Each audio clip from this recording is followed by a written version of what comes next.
불교공유소 힐링대담 해철입니다. 오늘은 글로벌 사이버대학교 공병영 총장님 모시고 말씀 나누겠습니다. 자, 불교공유소 시청자 여러분들에게 인사 말씀 부탁드리겠습니다. 예, 반갑습니다. 불교공유소 TV 시청자 여러분 반갑습니다. 이렇게 인터뷰를 통해서나마 인사드리게 돼서 너무 반갑고 감사드립니다. 늘 건강하시고 행복하시길 바랍니다. 아울러 불교공유소 15주년 창립을 진심으로 축하드립니다. 감사합니다. 네, 글로벌 사이버대학교 취임한 지 벌써 2년이 다 돼가는데요. 큰 성과가 많이 있다고 들었습니다. 예, 2년 동안에 아주 바쁘게 살아왔습니다. 근데 한 4가지만 말씀드리면은 저희 대학이 학부 과정이 14개 있었는데 이번에 특수대학원을 설립을 했습니다. 그래서 2개 학과를 개설했는데 동양학과와 경찰과학수사학과를 했는데 굉장히 인기가 좋습니다. 이거는 온라인으로 석사학위를 따는 게 돼 있어서 앞으로 더 아마 호평이 좋을 것 같고 앞으로는 학과도 좀 더 만들려고 하고 있습니다. 그래서 그게 올해 제일 큰 행사고 두 번째는 우리 사이버대학이 22개가 있는데 그 브랜드 평가하는 게 있습니다. 매월 평가하는 게 있는데 그게 제가 작년에 처음 와보니까 거의 꼴찌더라고요. 그래서 이걸 어떻게 하나 이래 생각했는데 또 우리 회장님께서 많이 또 홍보해 주시고 이 덕분에 작년 8월에 처음으로 1등이 됐습니다. 1등 된다는 게 이거는 하늘의 별따기인데 근데 1등 되고 난 뒤에 지금 8개월이 지났는데 매월 1등을 해서 8개월 연속 1등.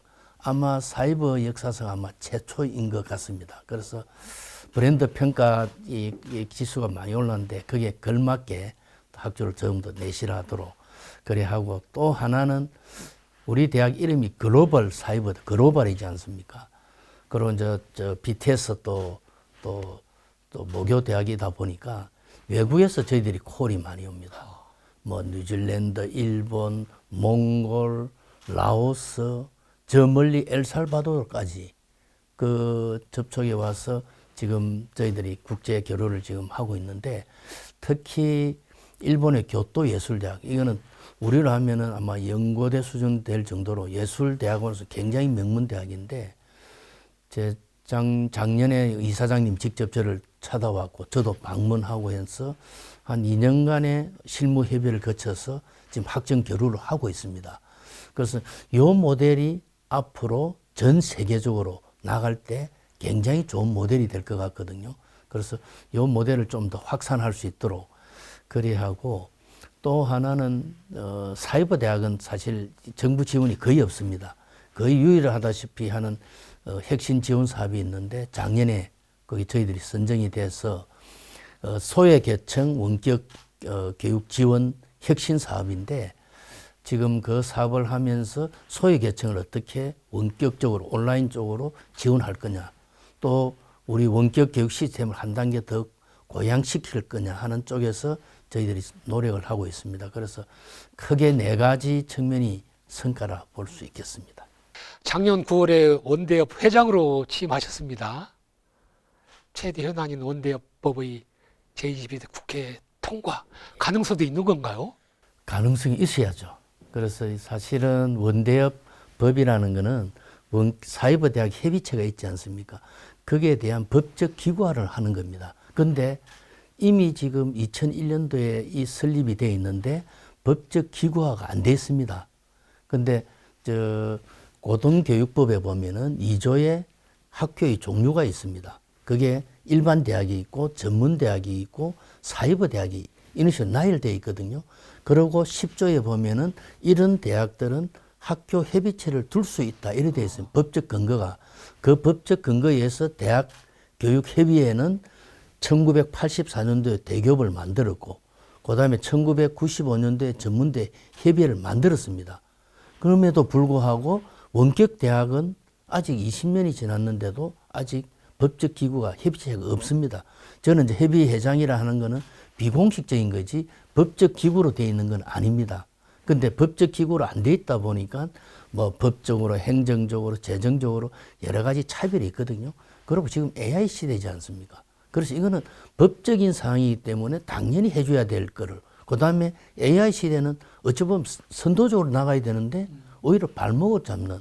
그래서 이거는 시대착오적이다. 그래서 지금 정치권이나 정부 쪽에 이야기를 하고 있고 대다수 거의 뭐 다들 인식을 이거는 잘못됐다 인식을 하고 있고 작년에 그동안에 이 법이 한 당이 그 여당이 발의하면은 야당이 반대하고 묘하게 이 우리나라의 정파가 있어서 이번에 여야 협치 법안으로 올라가 있습니다. 그래서 유일하게 여야 협치 법안 올라가 있고 우리가 지금 동문이 45만입니다. 그 다음 재학생이 한 14만.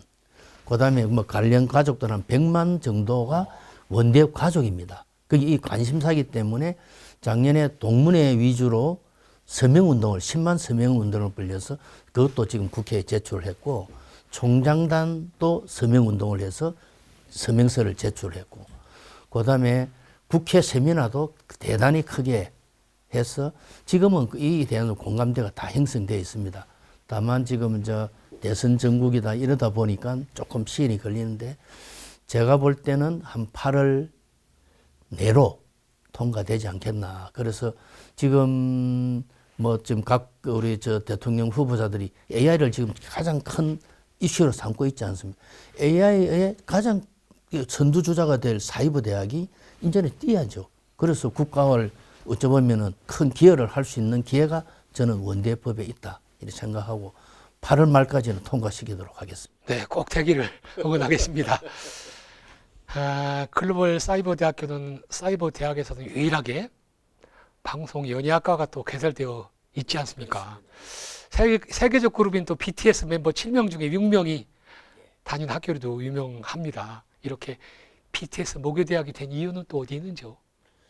그래서 저는 제가 그때 있지 않아서 정확하는 모르지만은 제 생각한 데는 이 연예인 활동하는 사람들은 오프라인 대학에 다니기 어렵지 않습니까? 네.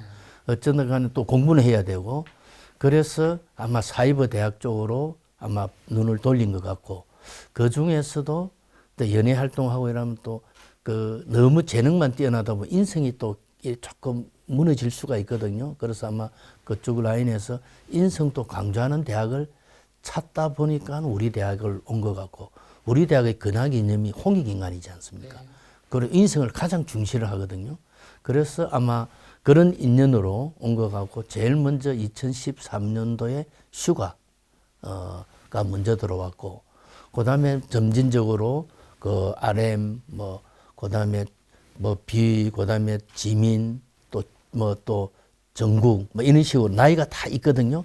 근데 한 해씩 이런 식으로 해서 18년도에 아마 전국이 들어왔고 22년도에 졸업을 했거든요. 그래서 저도 이제 관심이 있어서 쭉 학생들이 수업을 제대로 들었냐 한번 체크를 해보니까 실제 교양 강좌가 지구 경연에 초대인가 있는데 실제 그런 강좌를 굉장히 잘 들었더라고요. 그러고 그게 누가 도와주는 게 아니고 본인이 직접 미국에서 이런 데서 Q&A 이런 게 있지 않습니까? 그걸 직접 적어서 리포트도 하고 그러면서 거기에서 이래 어쩌면 암시하는 내용들이 있지 않습니까? Love myself 이런 가사가 있는데 학생들이 수업 들을 때 착안을 해서 직접 가사를 썼더라고요. 자신을 사랑하는 것이 곧 국가로서 전체를 사랑하는 것 하는 그런 내용으로 하는 거는 수업을 안 듣고는 할 수가 없거든요. 그리고 리포터도 굉장히 성실하게. 그래서 사실 BTS는 그렇게 오랫동안 했지만은 사실 인성적으로 참 크게 주문이 없지 않습니까? 그래서 그거는 우리 학교도 일조를 했지 않나 싶고 우리 BTS가 더 크게 발전하기를 기대하고 또 그리고 지금 BTS뿐만 아니고 방송연예학과에 BTS에 버금가는 연예인들이 한 500여 명이 있습니다. 그 친구들도 앞으로 BTS를 능가하는 그런 자원들이 될 거로 기대를 하고 있습니다. 네, 졸업생 한 명 한 명 이름까지 기억하실 정도의 총장님이면 역시 미래가 보입니다. AI 시대입니다. 사이버 대학의 존재 의미는 또 무엇인가요? 그래서 지금 우리 고등교육이 쭉 해왔지 않습니까? 그런데 한계가 있거든요. 우리 시공간의 제약도 있고 특정 연령대가 들어와야 되는 제약이 있는데 AI 시대는 이미 그걸 넘어섰지 않습니까? 지금은 시공간을 넘어서야 되고 특정 연령대만 공부해야 된다는 이런 거는 이제 이미 이 아니기 때문에 앞으로 AI 시대에는 온라인이 대세다. 그리고 사이버 대학이 대세가 될 거다 하는 그런 거는 그래서 저는 우리 20여 년 전에 사이버 대학을 기획한 사람이 대단한 사람이다.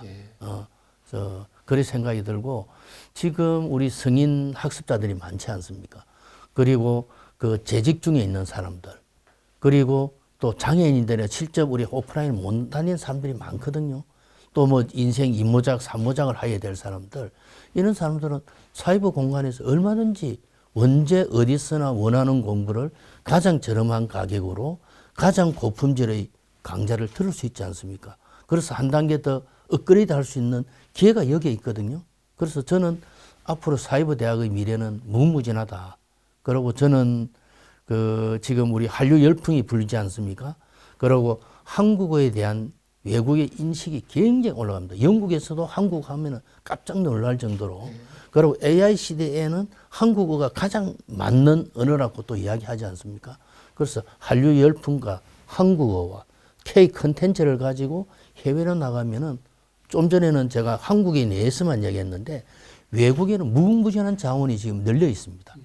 그걸 우리가 끌어안고 나아가야죠. 그게 사이버 대학에 나는 있다고 보거든요. 그래서 국내는 학력 인구가 줄어들기 때문에 아까 우리 성인 학습자나 재직자나 그다음에 장애인들 일 대상으로 하고 하지만은 해외에는 무궁무진한 자원들이 있거든요. 그럼 사이버 대학을 통해서 얼마든지 끌어안을 수 있는 우리가 어찌 보면은 AI 시대에 전 세계를 선도할 수 있는 자원이 여기에 있다. 그렇게 생각을 합니다. 참 요즘에서 글로벌 사이버 대학의 글로벌 추진 계획 한번 들어보겠습니다. 그래서 저희들은 아까 이야기했다시피 해외에서 인기가 더 있습니다. 뭐 일명 BTS 유니버시티라 할 정도로 그래서 해외하고 이제 접촉을 많이 하고 저희들 이름은 해외로 가려고 지금 하는 의도이기 때문에 저희들은 앞으로 계속 국내보다는 해외로 나아가려고 하고 있고 최근에 이제 전문대 협의하고도 협약을 맺었거든요. 전문대하고 협약을 앞으로 계속 맺어갈 건데 오프라인 대학도 해외로 갈 때 우리 온라인 시스템이 노하우가 필요하거든요. 같이 손잡고 나갈 겁니다. 우리만 나간다는 이거는 굉장히 좁은 생각이고 더불어서 4년제 대학이든 2년제 대학이든 같이 더불어서 온라인 시스템을 가지고 해외로 가는 것이 우리나라의 살 길이다 싶어서 저는 어제 전자신문에 이제 칼럼을 하나 썼는데 그 AI 시대의 K 코세라로 글로벌 교육 시장을 선도하자 하는 그런 걸 했는데 저는 이제 이래 봅니다. 우리나라 가 발전을 한 70, 80년은 엄청나게 발전했지 않습니까? 거기는 핵심 인프라가 나는 세 가지가 있다고 이래 보거든요. 첫 번째는 1970년도에 박정희 대통령이 경부고속도로를 깔았지 않습니까? 전부 다 그때 미친 짓이다. 왜 이런 큰 도로를 하냐 이랬는데 그게 우리 산업화의 기적을 만들었지 않습니까? 그래서 세계 10대 경제 강국으로 만들었거든요. 그거는 대단한 해이라 생각하고 그래서 그 산업화 고속도로를 그때 닦은 것이 우리의 첫 번째 경제 기적을 만들었다 생각되고 2000년도에 김대중 대통령이 전국에 초고속 인터넷망을 깔았거든요. 제가 그때 청와대 근무할 때인데 다들 그때 이게 뭐냐, 이게 뭐 지금도 예산도 없는데 이런 이야기도 일각에서 많았거든요. 그럼에도 불구하고 전국에 쫙 다 깔았거든요. 그게 우리 IT 강국으로 가는 지름길이었거든요. 그래서 저는 두 번째는 정부화 고속도로를 깔았다. 세 번째가 이제 기회가 왔거든요. AI 시대지 않습니까? AI 시대는 온라인이 대세거든요. 지금은 온라인 고속도로를 깔아야 될 시기입니다. 딴 게 할 게 아니고 온라인 고속도로를 깔아서 이제 해외로 가야 되거든요. 그래서 해외 교육 영토를 확장하는 길이 나는 여기 있다 보거든요. 그 중에 하나가 K 코세라. 코세라가 미국에서 먼저 만들었지 않습니까? 어찌 보면 외국의 글로벌 온라인 교육 어떤 플랫폼인데 우리나라는 지금 상당히 낙후되어 있습니다. 그래서 20년 전에 우리 사이버 대학을 만들었듯이 또 20년 전에 정부가 고속도로를 깔았듯이 AI 시대는 저는 고속도로, 온라인 고속도로를 깔아서 전 세계로 갈 수 있는 기반을 여기서 만들어야 된다. 그래서 사이버 대학은 무조건 글로벌이다. 글로 가려고 하고 있습니다. 네. 큰 계획이 잘 이루어지기를 함께 하겠습니다. 또 최근 강남구청과 협약 체결의 또 의미가 있다고 들었습니다. 앞으로 계획이. 그래서 사실은 강남 하면은 우리나라 지자체 중에 최고 넘버원이지 않습니까? 그 사실 뚫기가 쉽지 않았습니다. 우리 본교가 천안에 있고, 그 다음에 서울 압구정동에 서울 학습관이 있거든요. 근데 학습관만으로 이 교류한다는 게 쉽지는 않거든요.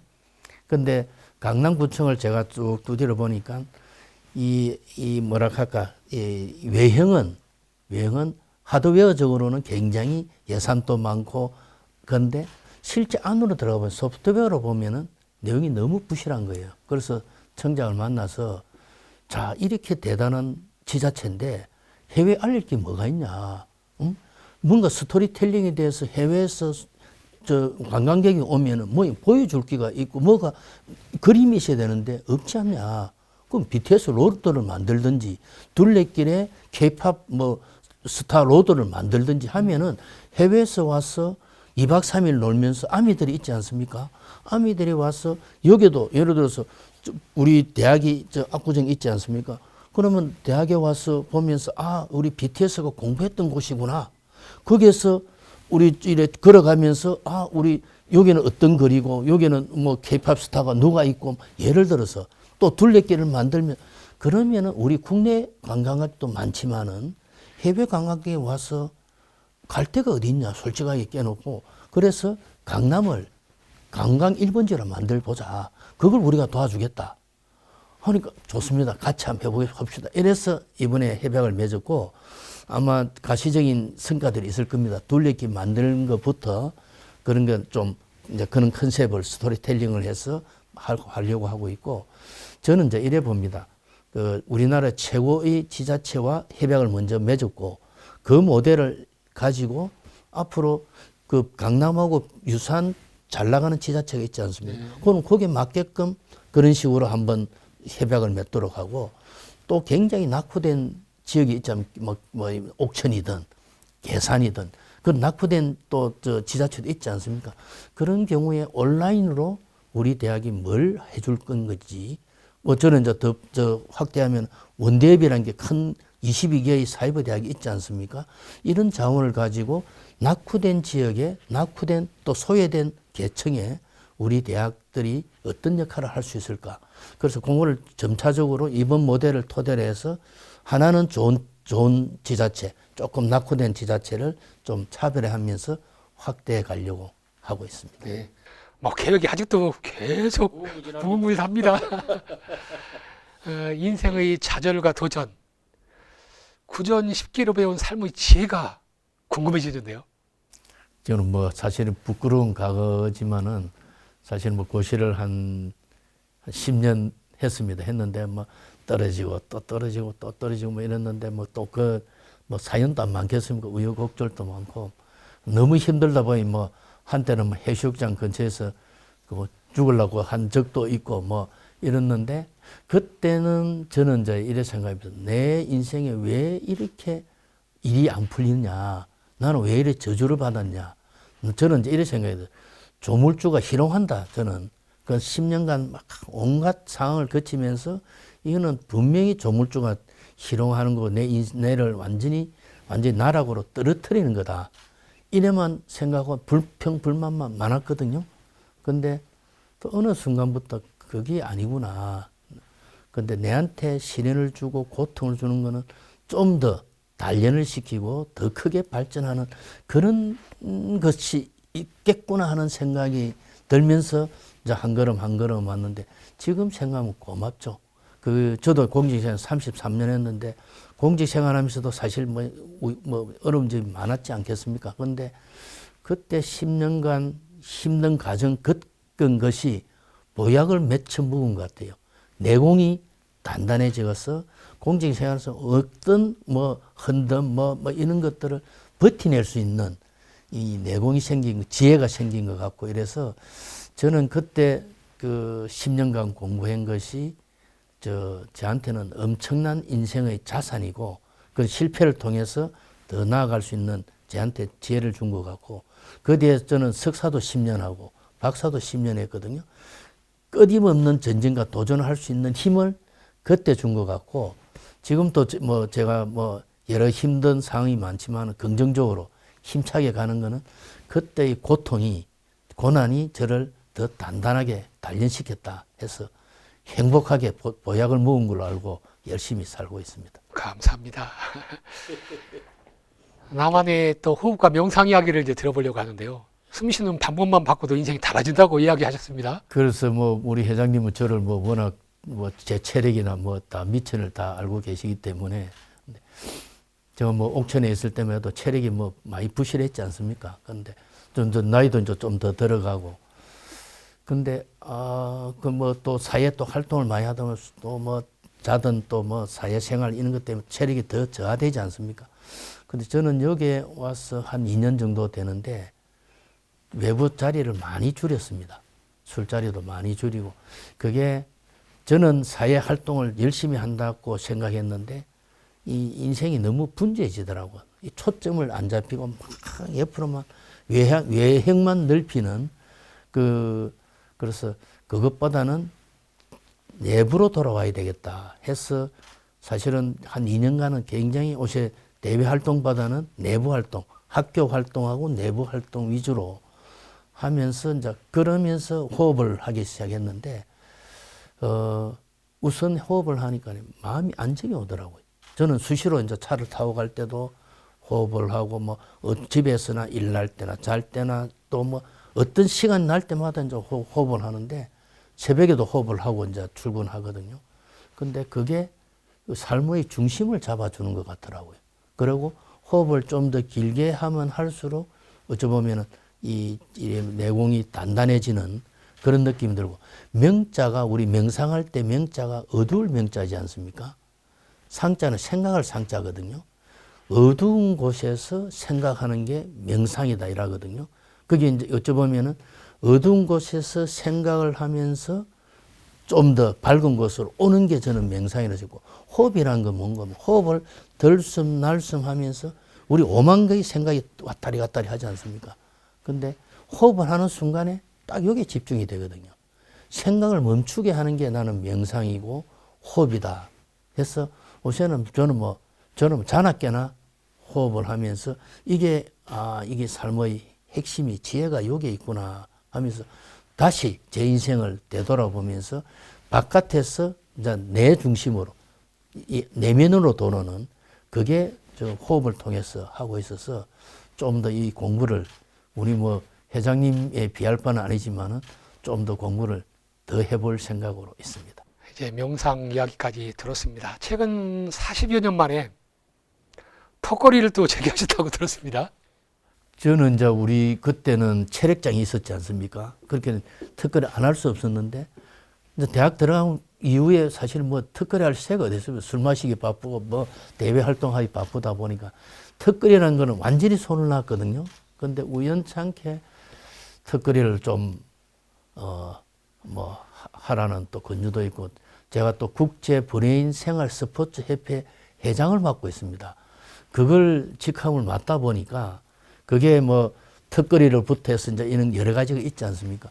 근데 회장이 턱걸이 하나도 못 한다면 이게 너무 좀 그건 말이 안 되고 그럼 회장을 아예 수락을 안 하든지 그래서 회장직을 수락하면서 그래도 해봐야 되겠다 해서 처음에 딱 철봉을 잡는 순간 이게 우리 관절이 여기 있지 않습니까? 나이가 드니까 이 관절이 어슬어슬 하면서 이게 부서질 듯 하더라고요. 그 다음에 이 팔뚝 근육도 없고, 그 다음 어깨가 이미 이거 50견이 와가지고 이게 잘 안 돌아가는 상태고, 등이 이미 이는 뭐 저 모습을 알지 않습니까?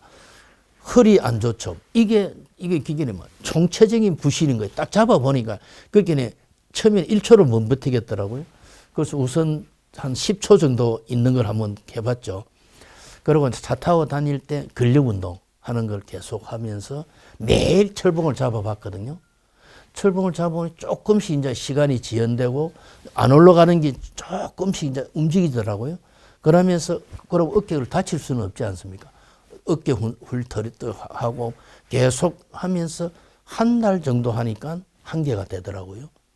그 다음에 두 달 한 개 두 개가 되고 석 달 지금은 한 5개, 6개 정도는 하는데 매일 잡습니다. 매일 이래 하는데 전반적으로 몸이 바라진다는 느낌이 들더라고요.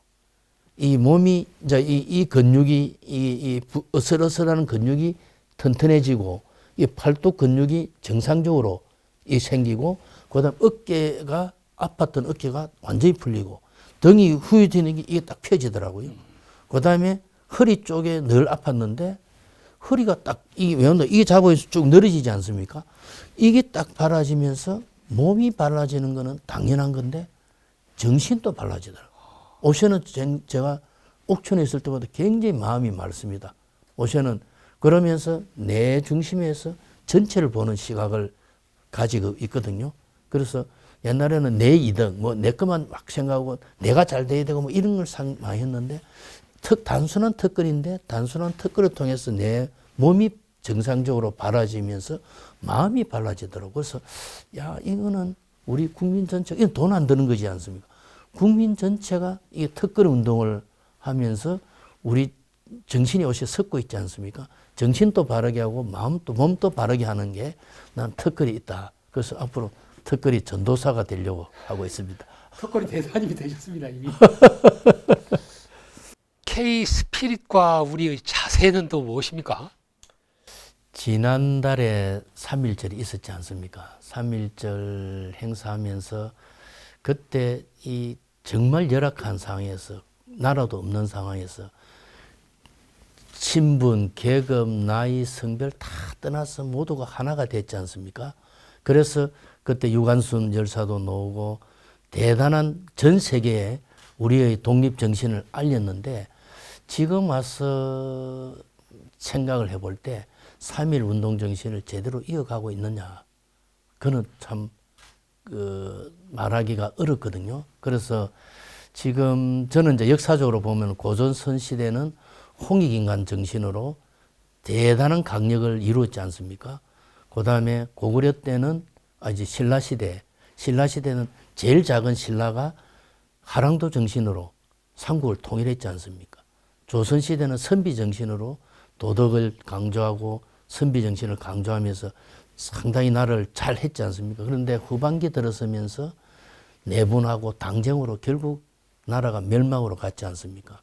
그래서 지금 우리 3.1 정신이 그래도 살아있어야 된다 생각을 하고 3.1 정신이 있었기 때문에 우리나라가 어쨌든 간에 강복이 됐고 독립이 됐지 않습니까?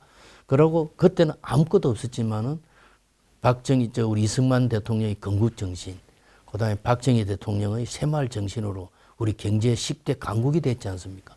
근데 지금 와서 우리나라를 돌이켜보면은 과연 이게 나라냐? 이 정치라는 게 뭡니까? 우리 국민을 편하게 해주는 거지 않습니까? 근데 국민이 정치를 걱정하는 그런 상태에 와 있고, 교육은 우리 한때 희망이었는데 절망으로 치닫고 있고, 국방은 당나라 군대가 아니냐 할 정도로 지금 국방도 정신이 지금 다 가라앉아 있거든요. 그래서 다시 우리나라를 우리 홍익인간 정신을 필두로 해서 하나로 모아서 우리가 하나로 되는 하는 그런 정신을 K-스피릿을 만들어서 우리나라가 다시 강한 나라 또 세계에서 존중받는 나라로 가야 될 거 아니냐 해서 저는 우리 이런 정신을 가져가야 된다 해서 나 거의 키워드는 K-스피릿이라 보고 있습니다. 개인적으로 세운 계획이나 또 목표가 있으실 것 같아요. 그래서 저는 사실 아까 고시 10년하고 뭐 시간을 어찌 보면 인생에 있어서 시간을 많이 허비한 것 같은데 실질적으로는 공직 생활도 한 33년 했고 또 그 뒤에 또 총장직도 이어서 하고 있어. 저는 개인적으로 굉장히 행복하고 저 가분한 그런 것 때문에 지금은 뭐 딴 것보다는 봉사와 헌신에 주력하려고 하고 있고요. 제가 앞으로 어쨌든 교육부 출신이고 하기 때문에 우리나라가 제대로 되기 위해서는 인성이 돼야 된다. 그래서 우리 지금 교육에서 가장 부족한 게 인성 교육이 없다고 저는 생각합니다. 나만 잘 되면 된다는 그런 교육이 지금 팽배했기 때문에 나도 잘 되고 너도 잘 되고 우리 모두가 잘 되는 교육 쪽으로 만들어 가는데 제가 제 남은 인생을 여기에 일조를 하려고 하고 있습니다. 그럼 앞으로 이제 어떤 총장으로 기억에 남고 싶으신지도 듣겠습니다. 그래서 저는 그 전에 있는 대학에서는 어찌 보면은 대학을 살려야 되기 때문에 구원투수 역할을 하면서 드라이버를 거는 그런 쪽이었는데 지금은 그런 역할보다는 도약의 디딤돌 역할을 하는 게 좋겠다.